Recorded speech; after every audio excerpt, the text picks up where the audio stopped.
ikalawang Bamboo Textile Fiber Innovation Hub dito sa region, binuksan sa probinsya ng Pangasinan. Inilunsad sa Pangasinan State University Lingayen Campus ang ikalawang Bamboo Textile Fiber Innovation Hub sa Region 1 sa pangunguna ng DOST Philippine Textile Research Institute, katuwang ang DOST Region 1, DOST Picard at PSU Lingayen.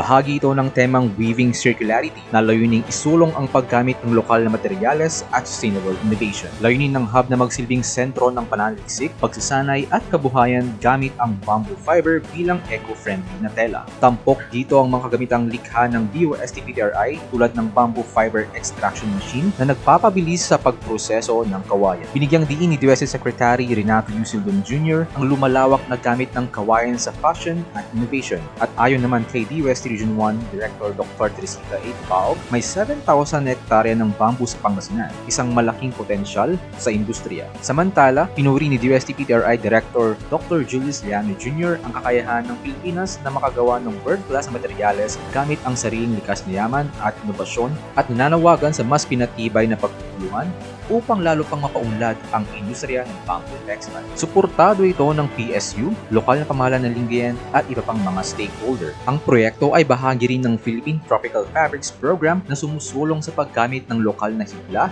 sa mga opisyal na uniforme ng pamahalaan. Ang Bamboo Textile Fiber Innovation Hub, kasunod ng pagbubukas ng Handloom Weaving Innovation Hub sa Aguilar, ay patunay ng sabayang pagtutulungan ng agham, akademya at pamahalaan para sa inklusibong inobasyon at pangmatagalang kaunlaran. Mula rito sa DOST Region 1, ako si Christian Casimiro nag-uulat.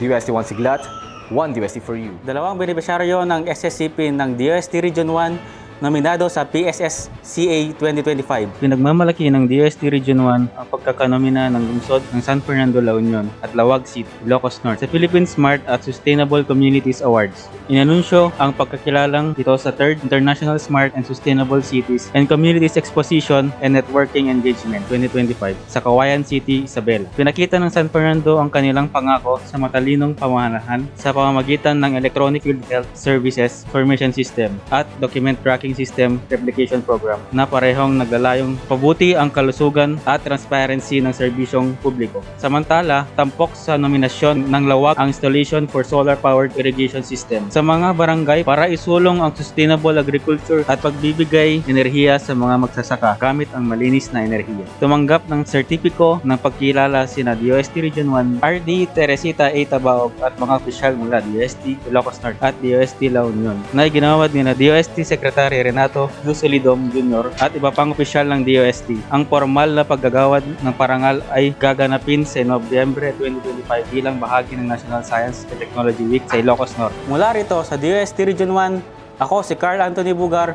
nag-uulat, DOS 1 Siglat, 1 DOST for you. DOST Region 1 nagkaloob ng 18.4 na milyon na tulong para sa mga MSMEs ng Batch Masikhay. Nagbigay ang DOST Region 1 ng tulong sa 11 bagong MSMEs sa ilalim ng Small Enterprise Technology Upgrading Program o SETUP sa isang seremonya sa DOST Region 1 Multipurpose Hall. Tinawag na Batch Masikhay ang pangalawang batch ngayong taon na sumasalamin sa determinasyon ng mga benepisyaryo na umunlad at magtagumpay ayon kay Ms. Eliza Jane Gapus ng DOST Region 1. Kasama sa programa ang Gender Sensitivity Training ni Ms. Jara Coan Hadinasip upang itaguyod ang gender awareness sa kanilang operasyon.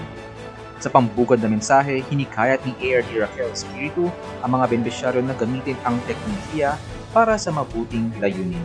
Ibinahagi ni Mr. Ryan Christian Manzano ang detalye ng Memorandum of Agreement habang tinugunan naman ni Ms. Adelisa Florendo ang mga katanungan ng benepisyaryo para mas maintindihan ang kanilang tungkulin. At binigyang diin ni RD Teresita Tabaog na hindi lang technical na suporta ang binibigay ng DOST, kundi pati makabagong kagamitan upang mapaunlad ang negosyo at hinimok ang pagsasama-sama ng gender sensitivity sa lahat ng programa. Umaabot sa 18 milyon ang nilaan na pondo para sa 11 MSMEs mula sa iba't ibang bahagi ng Ilocos Region. Kabilang ang AZ Caliba Group of Companies sa Ilocos Norte, Nueva Segovia Consortium of Cooperatives sa Ilocos Sur, Good Health Beauty and Wellness Products Trading at De Castro's Loom Weaving Manufacturing sa La Union at 7 benepisyaryo mula sa Pangasinan gaya ng Net Atlas Printers Plus, Ayamco Emma's Farm, Caroline's Palay Trading, Happy's All-Day Breakfast, Taylor's Seaweed Catering Services, Bantog Samahang Nayon Multipurpose Cooperative at Balungao Farm Bill.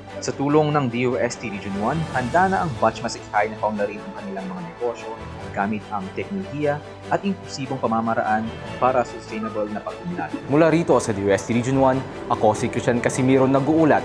DOST 1 Siglat, 1 DOST for you.